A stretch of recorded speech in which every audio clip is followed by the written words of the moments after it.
हमारी कोशिश होती है कि हम आपको रूटीन से हटकर उन गलतुल आम चीज़ों से बचाएं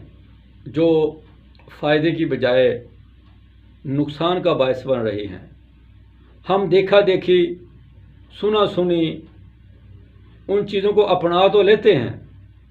लेकिन हकीकत ये होती है कि वो हमारी ज़रूरत नहीं होती, वो हमारे लिए फ़ायदा मंद नहीं होती, बल्कि उल्टा वो हमारे जिस्म को, हमारी सेहत को बर्बाद कर रही होती हैं। इसबगोल, जिसके बारे में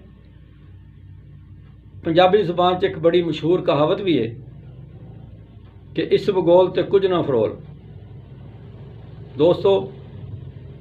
इस मुहावरे से आप अंदाज़ा ही कर लें, खुद ही अंदाज़ा लगा लें कि इसकी जो है वो ख़वास के हवाले से या फ़वाइद